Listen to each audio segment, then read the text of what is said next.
You are listening to Rootbound, a podcast about plants for when you're stuck inside.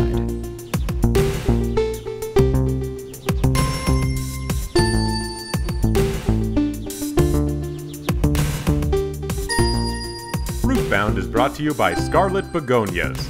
Tell someone you're not like other girls with Scarlet Begonias tucked into your curls. If you're not always right but never been wrong, try Scarlet Begonias.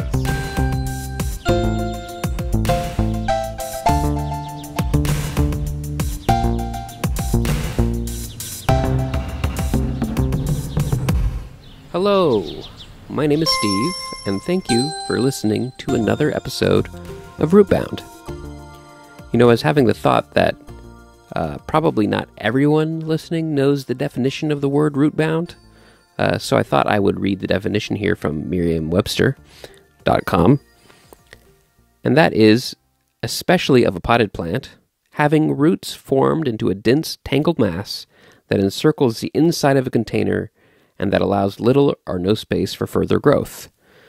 So, have you ever had a potted plant that when you took it out of the pot, the roots were just completely curled up around, and it's almost like you had a copy of the pot, but in root form? That is rootbound.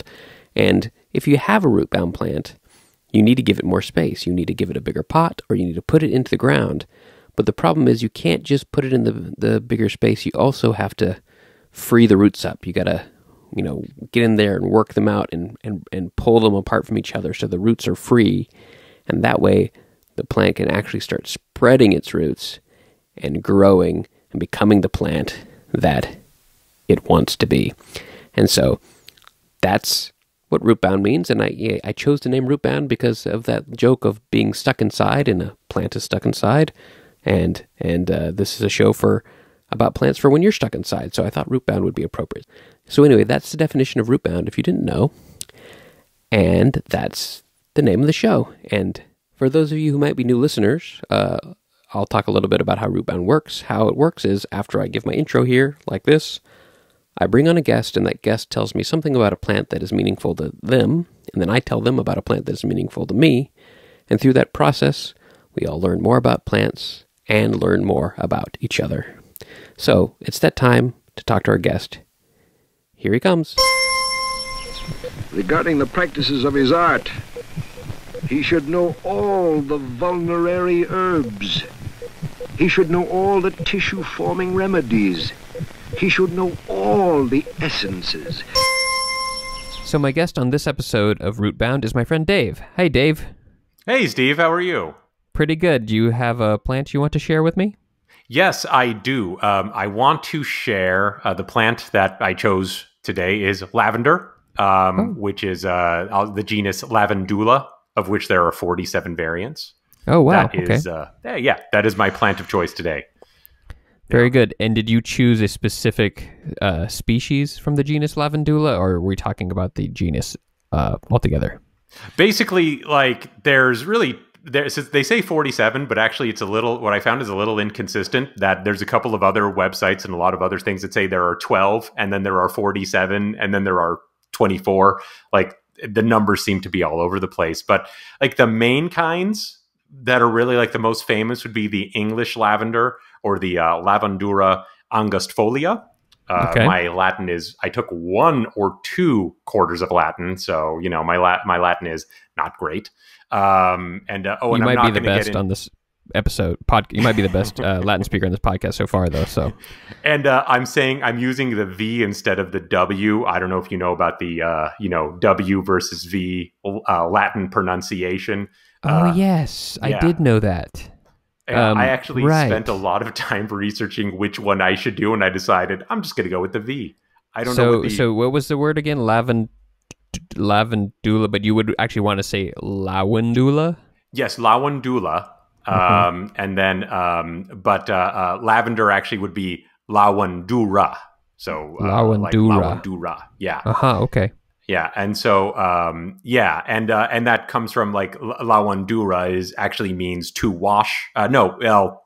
It's kind of comes from the Latin word lavare, I guess, which means to wash. Oh yeah. Okay. Yeah. That's a root word, like in several languages. That's And like lather probably comes from that word, Yes. I bet. Mm-hmm. I mean, theoretically, yeah, right. Yeah. Like the funny part too is like lavare in Spanish is like that's the first person singular future tense for that means basically like I will wash in Spanish, but has an accent at the end in Spanish. So make sure you write that accent, or you will get marked down on your test. Yes. So I found that funny. I don't know if other people will. I hope they do. So the Lavandura, what was the English one's the species name? The main one, and I'm going to be talking about two, but the main one, the Lavandura angustifolia, which is angustifolia is Latin apparently for narrow leaf. Okay. Mm-hmm. And that's the kind that you would think of that would be more like the fields of lavender that you would imagine like on the English countryside, I can imagine it. Yes, and which is a little bit different from the Spanish lavender, which is actually the kind of lavender plant that I have, and that is Lavandura stoechas. I'm going to go ahead and say that's how that's pronounced. Stoechas. Okay. Which is which actually it apparently is derived from Old Greek. It means rose, and the Romans actually called that type of The Romans actually called that type of lavender Lavandura dentata, because the spike at the end, essentially the bud of that plant, I guess it resembled teeth to them, Okay. So, but yeah, those are like the two main kinds of lavender, and that's I guess I'll focus on those because there's a lot of variants on those, but those are the two like main ones. I think I think I knew that there was two like main kinds. I have two lavender plants in my garden. I don't know which they are, so maybe this will help me determine what they are. Basically, the one that we have is this. I'll just call it the Spanish lavender, just to make it easy. The Spanish lavender, which is like literally the only plant I own, and is out on my balcony. The difference is, to me, the stalk kind of looks like the stems kind of look like rosemary. Okay. Mm-hmm. Yeah, it looks like wild rosemary growing, and then it has one spike usually at the top. And I'm motioning all this as is very good for, I always say this, it's very good on a podcast to make sure that you use a lot of hand gestures because it really communicates that to the people listening. But like the bud at the top, essentially, to me, it almost looks like it has like an umbrella coming out of the top. Like it's like almost like an upside down umbrella coming out of the top, Oh, so, okay. Yeah. And they're very purple, the spikes on these ones, or I don't know if you call them spikes or buds. I don't know. I am not flowers? A plant person. Yeah, flowers, sure. Why don't you say that? Yeah. Steve. You're the expert. Sure, yeah. So, no. Yeah. Far from it. I'm just the dude who owns a lavender plant. But yeah, so that's, I think, the difference, whereas the English lavender is I don't know. It doesn't have the same. It doesn't have the same kind of upside down umbrella thing at the top. And gosh, how can I explain it? They almost look to me. I guess this might be completely way off, but they almost look like lupins or something like that. Like more of like a wild flowering plant. I don't know. But the Spanish lavender is mostly what you would see growing in a garden, like alongside roses or alongside other flowering plants. They grow real well anywhere. So, okay. Yeah. I probably have those. Neither of mine have flowered yet, so I have not seen. It's just the leaves at this moment. Because actually ours took. I'd say me and my wife. Ours took, because we're not plant people. My wife's actually like a plant person. Her father is like an avid gardener, and that's just like his entire life now. Basically, he just lives in his backyard and is always growing stuff, and that's where we get a lot of our advice from and stuff like that. So, but I have literally no talent for growing plants, and but this one took us about 2 years, I think, to finally blossom, and it finally blossomed earlier this year. Oh, wow. So, congratulations. Very, very excited that we finally grew something that lived and flourished, so to speak. So have you been utilizing this lavender that's on your balcony at all? Well, basically, the Spanish lavender isn't really, and I didn't know this before we got it. The English lavender is the one that's where the essential oils come from. You know, when you get like lavender scented perfume and essential oils, it comes from the English lavender, actually, which, by the way, is not English. It was brought to England by the Romans. It's like most lavender, it's Mediterranean, you know, or you know, Italy, Spain, France, and that area. But it basically ended up there, and it grew very well there because it's a hardy little plant, you know. And so it grew very well there, and then it sort of adopted the term English lavender. That's the fragrant one. That's the one that you can smell that has a stronger odor, and that's one where they get, when you diffuse essential oils, that's from the English one. When you yeah. And same thing with perfumes. When you think of lavender perfume or lavender soap or whatever, it's from the English one. The Spanish one is more decorative, you know. Okay. But in terms of utilizing it, it attracts a ton of bees. Once they flower a little, attracts a ton of bees and a lot of hummingbirds. Hummingbirds cool. really seem to like this plant. Wow, you've seen bees and hummingbirds out there on your lavender? Yeah. Awesome. How big is your lavender? Not big. It's in a little pot. Couldn't be more than, you know, I'm gesturing. Why am I gesturing? Yeah. Couldn't be more than 2 feet, maybe 2 feet. The pot. It's not even a diameter, so it's square kind of. It's pretty small. And the plant itself is not terribly tall. Again, probably maybe about a foot from the stalk or something. You know, a foot from the soil or something like that. So not a ton, and it's not even really high up. On our balcony, it's on the floor of our balcony. So, but yeah, the hummingbirds fly in there because we have 2 other trees outside of I live in a condo, and outside there's a magnolia tree right in front, and then another tree that I don't know what it is, but the one in front is definitely a magnolia because they're always trying to cut it down. But I love that tree, so I'm glad they don't. And the hummingbirds and bees are really attracted to those, so they kind of float over to ours, and we get a decent amount. Oh, yeah. Cool. That's very cool. And actually, we had the doors open the other day, and we got a bee in the house. And that's exciting. Yeah, and we actually managed to get it out with a Swiffer extended, one of those Swiffer sweepers, you know, that's supposed to be for like dusting ceiling fans. We used that to kind of shoo the bee out of the house. It took about 10 minutes. We managed to managed to do it with keeping the bee alive, which is very important. So that very was good. A moment of huge pride for me. Yeah, this podcast is supposed to be timeless, but it is spring right now as we record this, and that is a time when bees end up going into people's houses. They get confused around this time when they're like during swarm season, which this is not a podcast about bees, but I could totally do one of those. Oh yeah, you're like a bee guy now, right? Yeah, totally. I'm a beekeeper. Yeah. But yeah, that's it. I'm not surprised to hear that you had a bee in your house in April.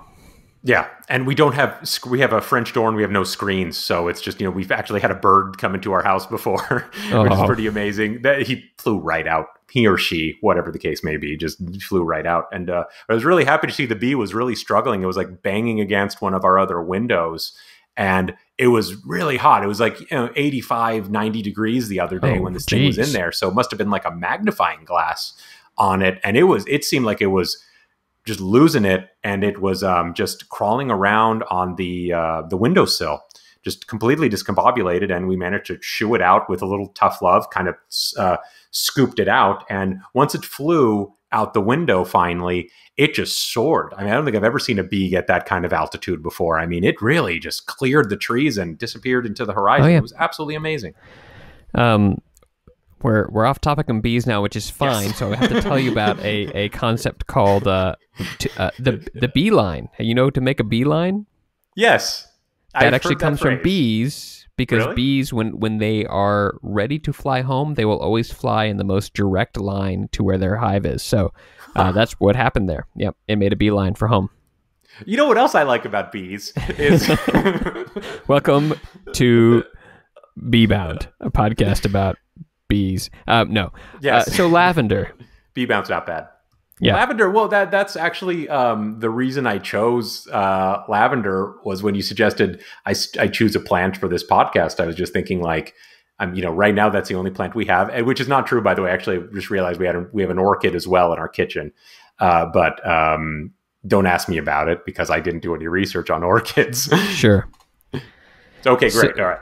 Yeah, no problem. Yeah, so what about lavender pleases you? I really like the fact that, like I said, it grew. It's something I was actually able to, grow. And whereas a lot of the other plants we've had haven't done as well. And, we tried to grow strawberries about a year ago, which is just genius to do when you have no soil. You just have pots. We grew the teeniest, tiniest strawberries, and they were delicious. They were about half an inch tall. They were very good, though. And so when the lavender finally bloomed in a couple of months ago, it was just this revelation. I did want to pick a flowering plant specifically, just because flowering plants meant a lot to me over the past, not so much when I was a kid, but I remember I lived in Scotland in college, and it's gray or green there 90% of the year. It's just gray and green, just a lot of grass, a lot of rain, a lot of gray, gray concrete, stone and stuff like that. And then when spring hits, all of a sudden you see all these gardens and, in the public fountains and all that stuff and all the public areas, all of a sudden these flowers bloom in the spring. And it's just all of a sudden this influx of color, it's like all of a sudden it's swimming in color, whereas before it was, very gray and green, like a gray and green thing. And so I knew I wanted to pick a flowering plant. And like I said, when that lavender popped, I was like, hey, it's like being in Scotland, all of a sudden there's color. Yeah, interesting. I think, you live in this greater San Diego area, and I used to live there as well. There. And the concept of spring is kind of a nebulous thing in that part of the world, and that amazing burst of color that happens for a short period of time in the spring in a lot of places on the globe is something I think when you grow up in San Diego, you don't really get until you've been somewhere else. And you're like, oh, whoa, that's what spring is. Oh, spring is actually a thing. You can kind of go to Anza Borrego and get the super blooms and go out to the desert and stuff like that. But really, spring in San Diego is not, because we have the May gray, the June gloom. It tends to be a little rainy, tends to be a little cloudy in San Diego.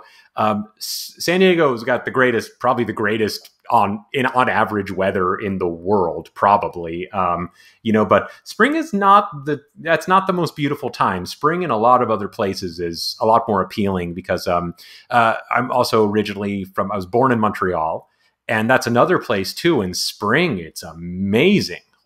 Everything just grows and comes alive, and everybody really pays a lot of meticulous attention to their gardens and their yards, and it's just not the same in San Diego, sadly, during the spring. And so to be somewhere where the flowers grow and they bloom, and it's a rare thing, it's a one time a year thing or twice a year thing, that's pretty special. And that's the feeling I get when I look outside. Also, we do essential oils, we diffuse essential oils, like people do, and the one we use primarily is lavender. So you asked me, I was looking at my lavender plant and we were diffusing lavender, and I'm like, lavender, it's part of my life. When you are diffusing lavender, is there a reason you chose that as an essential oil to diffuse in your home? For the most part, we try to do it in the evening because it's supposed to cause it's supposed to promote relaxation and calming. And actually, I did look this up because when I was doing research for this, I tried to do research in a way that would appeal to my interests. So actually, one of the early proponents of diffusing lavender essential oil was the Swiss physician Paracelsus. I don't know if you're familiar with him at all. No, I'm not. Okay. I am not going to, I am far from an expert. We're not going to segue this show into a discussion on Swiss alchemists and physicians and pseudo magicians, but I would encourage them to look this guy up. He's a very interesting historical figure. And an early proponent of a lot of different types of medicine and science, kind of a generalist, sort of was like a chemist, a doctor, a philosopher, really into kind of hermetic science, and the study of science and the testing of science. So, but what was his when did he operate? What's his time frame? Early 16th century, I want to say, the 1500s. You know, Interesting. Did I I'm do that surprised right? I haven't heard about him because I lived in man. Switzerland. Look this guy up. It'll blow your mind. Paracelsus. Do you have any dazzling details about Paracelsus that you can just sprinkle on here at the end of this conversation? He's considered the father of toxicology. Essentially, like one of his quotes, and I didn't write it down. So, but one of his famous quotes is, like, what can be used as a medicine? Medicine is just a toxin that I'm going to look it up. Hold on a sec. Okay, all right. This is a good one. We'll play some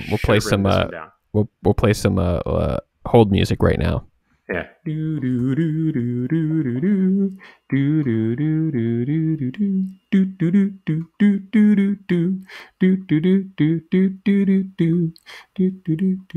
Oh, the dose makes the poison. That's one of his famous. Essentially, all things are poison, and nothing is without poison. Only the dose makes the thing not a poison. So basically, at this point, he's credited with the dose makes the poison. To say that anything can be good unless you take too much of it, then it can be bad. You know? Yeah, absolutely. Yeah. No, that's very true. Yeah, very interesting. No, I won't go into that. That's for another episode. But I've been eating a lot of weeds from my yard lately, and something I'm thinking about. But we'll talk about that later. That sounds safe, for sure. But my favorite part of him is his full name, which is I'm going to butcher this, but his full name is actually Philippus Aurelius Theophrastus Bombastus von Hohenheim. So that's his full name, which I love. You nailed it. I love that. Yeah. Can you say that again? I'm looking it up. Philippus Aurelius Theophrastus Bombastus von Hohenheim. The middle name Bombastus is not used enough anymore. I use it everywhere. Yeah, everywhere. Yeah, not to spoil anything, but that is I have a variant of that name in a lot of video game characters. Oh, okay, wow. Yeah. What about Theophrastus? No, go for it.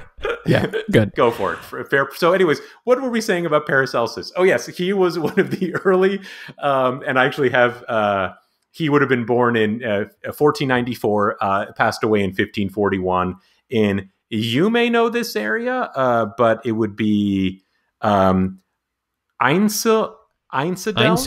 yeah. Yeah, Einselden, yeah. Okay, so he would have been born there. Oh, wow. Yeah.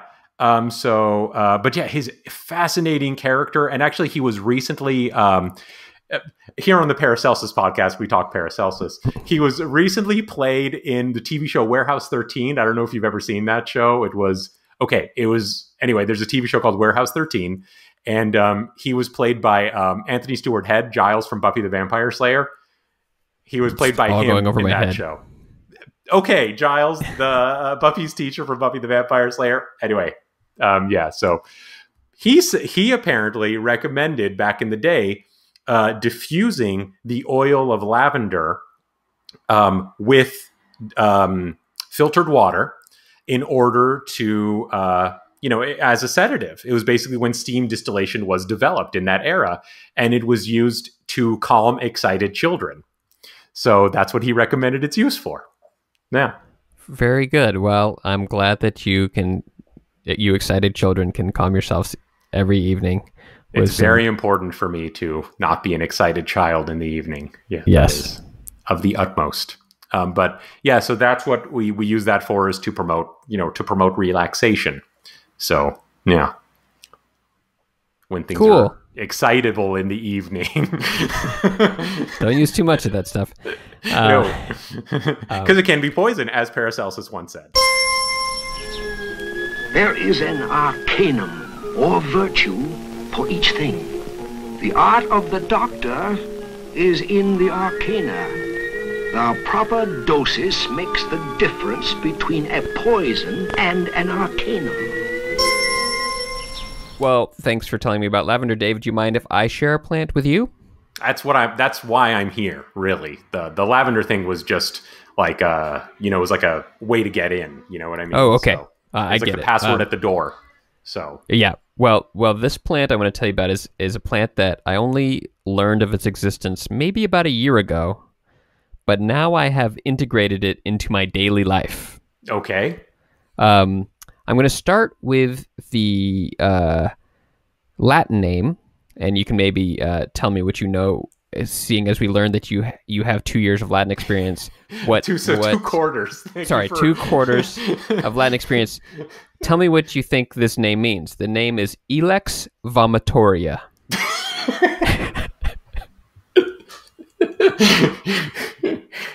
I actually don't know. The Ilex was always the room. It wasn't what people thought. Not it was. vomitorium, vomitoria. Vomitoria. Okay. Actually, I guess it would be vomitoria. Yes, because the V is a W. So. Elex vomitoria. I'm going to say lightning vomit. Lightning so vomit. So Elex is the genus for the holly family. Okay. So hollies, and vomitoria means causes vomiting. Okay, I was. Yep. I was not too far off. That's great. Yep. Okay. And this is a really interesting plant. It does not cause vomiting. Okay. In fact, I've been drinking a tea of it every day for the past few months. And you have not vomited yet. I have not vomited once, actually, okay. even for other reasons. So, Ilex vomitoria, it's more commonly known as Yaupon holly, and that is spelled Yaupon. You might say Yaupon, but I've heard it mostly pronounced Yaupon holly. Okay. It is the only plant native to North America that has caffeine in it. Interesting. Okay. And it's a really interesting plant. It's a holly. It's related to yerba mate, which is also a holly. There's another kind of holly called guayusa that's more in northern and Central America that is also caffeinated. That shows up a lot in a lot of energy drinks, right? Right. Yeah. But Yaupon is kind of unknown, and it's really interesting that why would it be? It is a caffeinated plant. It's not quite as caffeinated as coffee. Maybe it's about a third the caffeine of coffee, but still pretty good. And the only plant that's native. It also grows very well in a wide range from Texas up until I live just in the edge of the Yaupon holly hardiness area, and I did plant 3. You live on the eastern seaboard. Virginia area. I did plant 3 in my garden this year. We'll see how they do. I think it's going to be fine, but they can have some frost issues, so we'll see. But so Yaupon was a widely consumed beverage amongst Native Americans going back a very, very long time, through a very large part of the states, and it's not 100% clear the exact range, but it definitely was consumed outside of its natural range, which means it was traded. So there was trade networks for this plant throughout North America. In fact, I found a scientific study where they analyzed clay pots from Cahokia, which is the capital of the Mississippian culture that is near St. Louis, and it was the largest archaeological site north of Mexico City. All right. So it was the center of population in pre-Columbian area from around 1050 to 1250 AD, and they found evidence of people there drinking Yaupon, but Yaupon comes from quite further away. So really interesting that there was trade networks for this plant. It was apparently a very important plant across many cultures. It was known as the black drink. They would refer to the tree as the beloved tree, and it was apparently very important in culturally all across North America. The name Ilex vomitoria comes from, there are some accounts of some rituals in some native cultures where there was a purgative ritual where they would drink the black drink and vomit. Yes. But it's not clear that it was actually because of this plant. Okay. No one really, there's a bunch of Europeans show up and they're like, oh, we see these guys doing this. Oh, it has to be this one thing that they drink. Sure. And it got the reputation for causing it, but no one's actually sure why. And we do know that it doesn't make you vomit. I mean, I drink it all the time. So it could be something else that was in the mixture they made. Some people also theorize that it was just the volume of it they were drinking during a ritual, because if you drink a lot of something, you will vomit. Or it could just be completely apocryphal. One of the things that I read that I was interesting is that it started being traded to Europe. It started being traded to Europe and being sold as Carolina tea or South Sea tea, or in France it was known as Appalachina, Appalachian tea. And it was, becoming popular because it was very abundant and it was caffeinated and people liked it. It actually has a quite pleasing taste. And there's some There's actually an article in Atlas Obscura, that website. Are you familiar with that website? Yeah, really cool website. Yeah. That Actually, vaguely, yeah.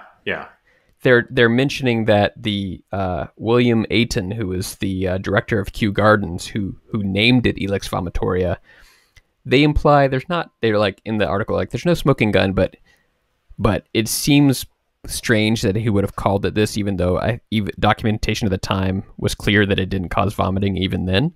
And they're like, did the East India Trading Company have something to do with it? Calling it that because it was such a popular and it grows much easier than tea. And the people in the colonies were drinking, and it's also being imported back to England. And they're like, well, let's just call it the vomit drink, and then people will keep drinking tea. That apparently there's no evidence of that, but there is some documents that the guy who named it should have known better, and he still called it that. So anyway, I thought that was interesting. Yeah, because tea and coffee is grown in a very, very narrow part of the world. Right. So if you can grow something similar to that outside of it, that's pretty potent, Absolutely. And we have great arable land in the U.S., so it's like, you can grow something, you can grow it here. Yeah, so there's evidence that when, Europeans first came to the continent, as soon as they found out about the drink, they started using it. And I have a great quote from Father Jimenez from St. Augustine, Florida in 1615 to show just how much it became part of their life at the monastery. And it says, any day a Spaniard does not drink it, he feels as if he is going to die. It's just like coffee. It was just like coffee back then to them, because that's how, any day that I do not drink it, I feel as if I'm going to die. Do you know what the main, was it specific to one Native American tribe, or was it fair, like you said, it was No, apparently it's very widespread. Okay. Apparently all through its native range, but even outside, because trade networks developed, there's some references of it even being traded into Mexico. Interesting. Traded up into the Mississippian culture, and a lot of unfortunately, a lot of the like real information about how it was used and who used it is not really clear, and even the accounts you can find are all just like stodgy white guys saying what they think would happen, and so a lot of the traditional use is not really easy to get your head wrapped around. But it shouldn't have been stuck with the name Ilex vomitoria. No. That's awful. In fact, one of the common names for it was cassina. That's how it was referred to. Okay. And there is actually an Ilex cassina, which is a different plant that's like mildly caffeinated. So they ended up calling the scientific name Ilex cassina, whereas Ilex vomitoria should have been called Ilex cassina, because that's how it was called back then.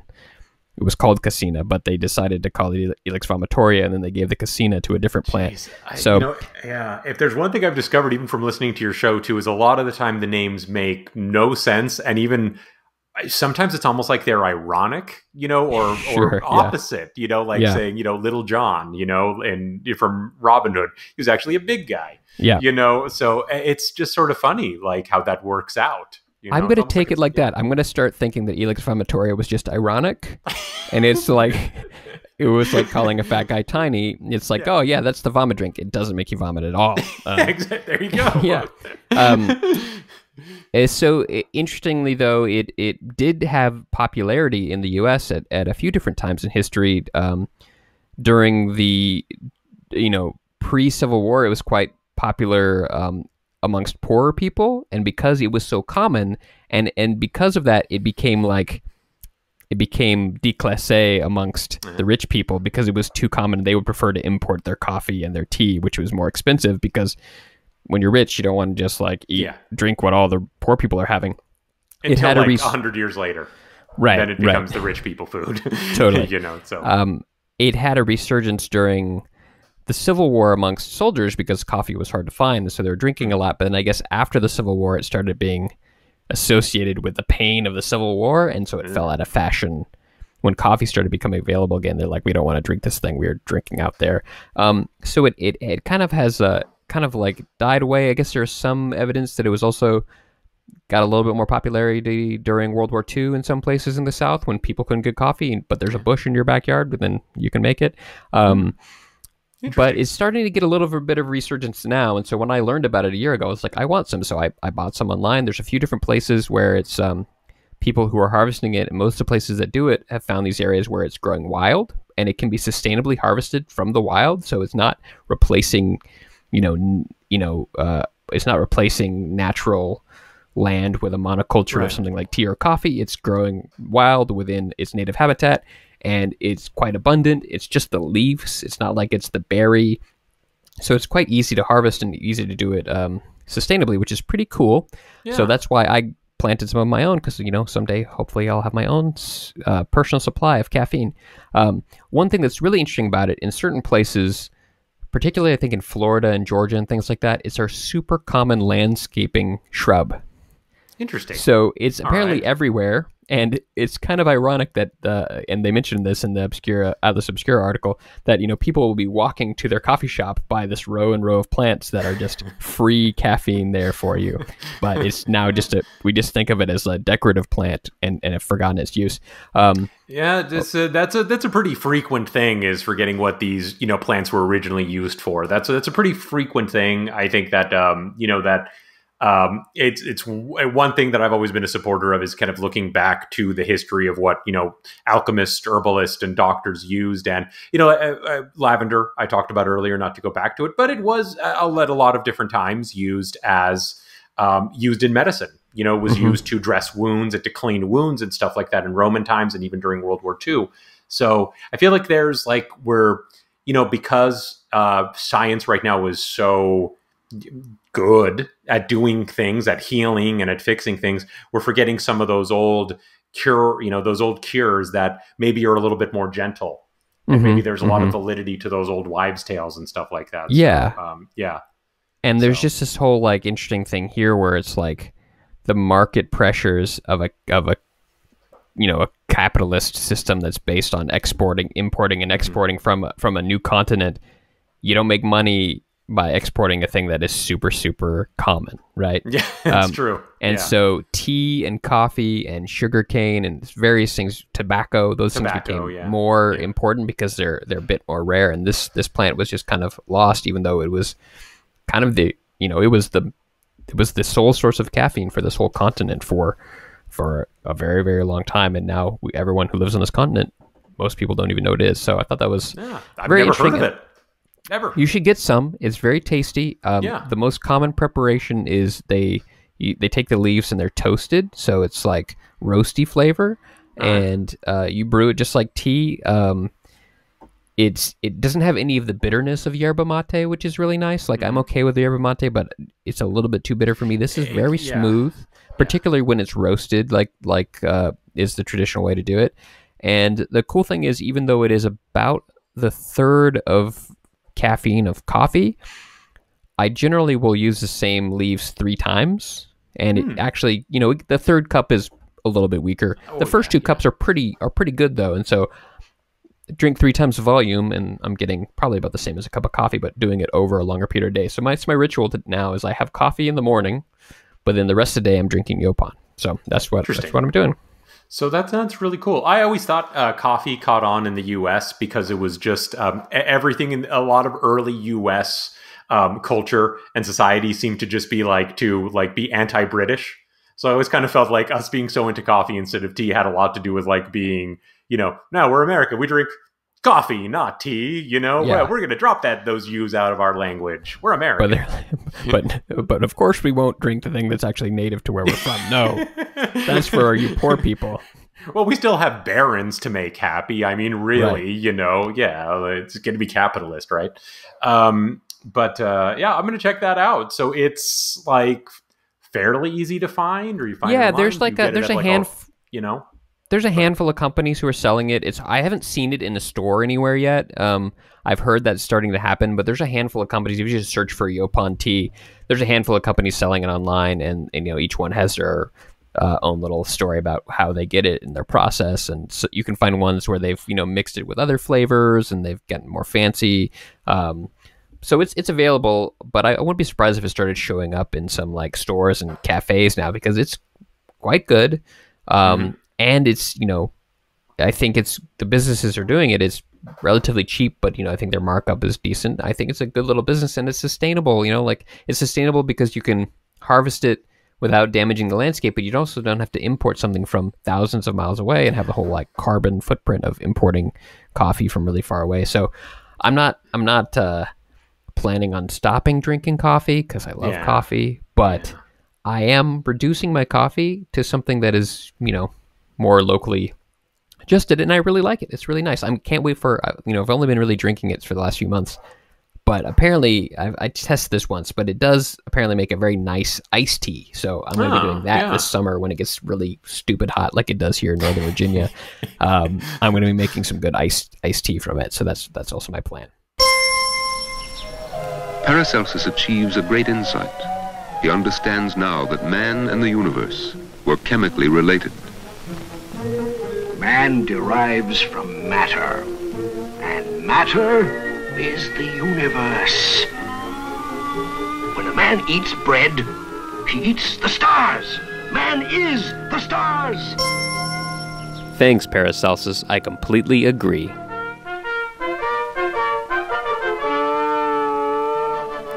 Now, astute listeners of Rootbound might notice that there are some references to time in the previous episodes that might seem a little bit old.